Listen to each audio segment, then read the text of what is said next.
Hello, welcome to yet another video of electronic study. So now in this video it's a follow-up from the previous video when earlier voltage was promised to be explained. So how do we explain early voltage? So early, it's the name of a person, not actually early like coming early or going early. It's just a name of a person who discovered this phenomena. Okay, so from the study of the transistor as a constant current source, something was noticed that as the VCE was increased, so right from here, okay, so right from this point, instead of having a constant current source, we ended up getting something which was slightly rising, and that is where early effect comes in. So recall the formula for the current, the collector current. From the formula, it might seem like the collector current of the transistor is not a function of the collector emitter voltage, the VCE. But on the contrary, looking deep into the formula, if you expand the reverse saturation current, it's made of these parameters: the area of the emitter, the charge diffusion constant, the concentration of the emitter, and then the base width together with the intrinsic concentration. Alright, but now if you recall from diodes, when a diode is reverse biased, it can operate as a variac, that's a variable capacitor. As you reverse bias a diode and you increase the reverse voltage across a diode, the depletion layer increases. Now this phenomena also happens with a transistor. Remember, when the transistor operates in this region, there's a reverse bias between the collector and the base. So as the VCE increases, what happens is the depletion layer here increases, and as the depletion layer increases, it reduces the width of the base. Now you can look at it from two different angles. You know, the emitter of the transistor is heavily doped, and there are so much more holes if it's an NPN transistor. So with a smaller size of the base, you can look at it as the smaller the size of the base, the easier for the electrons to get across to the collector side. And as electrons are moving this way, conventional current also moves in the opposite direction. Or you can just look at the formula here. As you increase VCE, the width of the base reduces, and that means that the value of the IC, IS as a reverse saturation current, will also increase, and hence there's an inherent relation between the VCE and the IC, that's the collector current. Okay, so that's for early effect. In the previous video we saw how this effects can be managed using the emitter the degenerated resistor, or emitter degeneration. That simply means connecting a resistor to the emitter. Okay, but there's also an issue with doing that. Now assuming there were no resistor here, then the headroom available, depending on the bias conditions set for IC, would be the value of VCE. Let's just assume 5 volts would be the value of VCE, and 0, that would be the headroom available for swings. So if I'm able to set my bias condition so that the output will lie somewhere in the middle of the headroom when there is no input signal, then I have reasonably enough headroom or swings. Okay, but when there's an emitter the generation, the current IC which moves through the collector resistance and also together with the base current. You can ignore the effect of the base current since it's very small compared to the IC. So ignoring the base current, we just assume that the same IC is very common to approximate IC to be equal to the emitter current.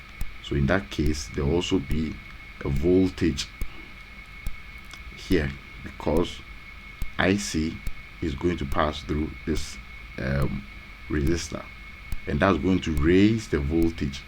So the headroom voltage, instead of having 0 at the lower end, is going to be raised depending on the value of the IC collector current and the resistor placed here. So that's a trade-off. We lose part of the headroom, and to overcome this, there's something called cascode, which will be covered in later videos to help overcome this trade-off between getting a better current source, minimizing early effects, and the reduction of the headroom. Okay, so the last thing we would want to cover in this video, to keep it as short as possible, is some of the most confusing thing in the study, especially if you do MOSFETs, then if it even becomes more confusing. But for now, let's just look at the BJT, how cutoff, saturation, and active region behave, or what they actually mean. Cutoff is the easiest of them all. For cutoff region, the base emitter and then the collector base junctions are both reverse biased, and what that simply means is that there is no current flowing through. So the base does not allow current to flow through, and hence so let me just use this opportunity to explain the basic operation of the transistor. Once current is allowed to flow from the base to the emitter, it pushes opposite charges the other way. Now in this case, there will be holes getting into the emitter, and for every one hole there will be a number of electrons moving the other way around, and that depends on the HFE of the transistor, or the beta value. So assuming the beta value is 100, then it means for every one hole that goes to the emitter, because the emitter is more doped compared to the base, so a beta value of 100 means that for every one doping or one impurity in the base, there are 100 opposite impurities in the emitter. So for every one hole that enters the emitter, there will be 100 electrons moving the other way round. And we know that from whenever an electron enters a reverse bias or a depletion layer,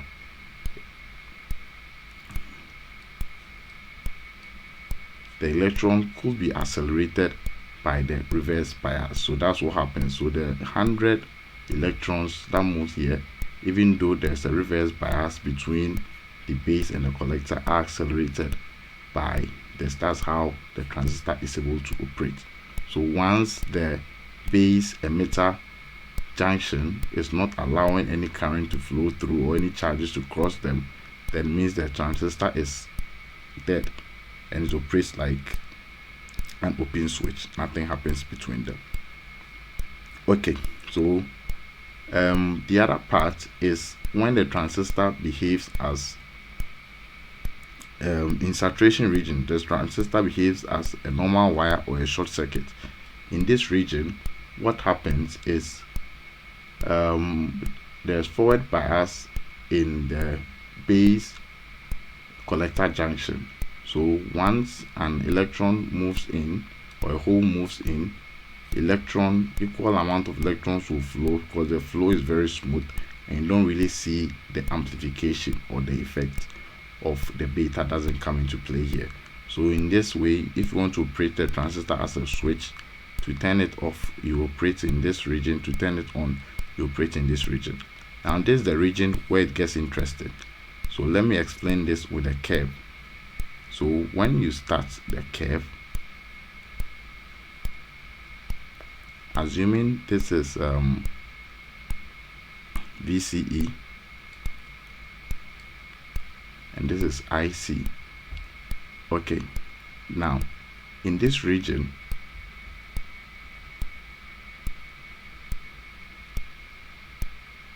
and this is VPE1 and this is VPE2, where VPE1 is greater than VPE2. Okay, so this region here is called saturated region or saturation region, because during this region or during this time, when I increase the value of VPE, it does not really increase the collector current. So value of VPE, I can increase the value of VPE. I do not, especially as low as this point. As I go closer to the forward active region, I move into what we call soft saturation. But in the real saturation region, an increase in VPE does not really affect the current that much. But moving clearly into this region, which is the forward active region, where the base emitter junction is forward bias, but the collector base junction is reverse bias.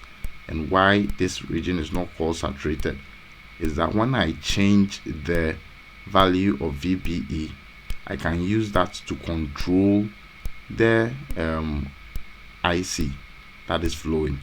But in this region, changing the value of VPE does not really affect the value of the collector current. That's why we call it saturated region, because even if you change the VPE, it does not really affect the collector current. Now, assuming I'm operating in such a way that changing the value of VPE here does not change the value of the collector current, then we say it is saturated. Operating in this region, changing the value of VPE really affects that. So you can even use your calculator to try some values where the VPE is around 0.1 or 0.12 or 0.15 and see how the collector current will change. And after that, use another value where VPE is between 0.6, 0.65 and 0.7 and see how enormously the collector current will change, which is shown in this picture here. Okay, so I'll try and keep this video as short as possible and try to get a full video for this.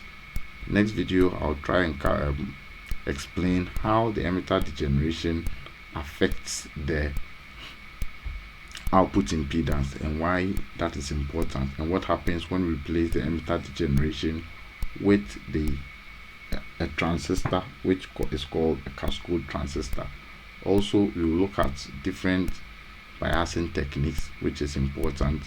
At least we will also do some simulations to make it look more practical. Okay, so for now, I think this is enough. Make sure you try and go over it again. If there's anything you didn't understand, you can leave any question in the comment section. Don't forget to like and subscribe. Have a nice time. Bye bye.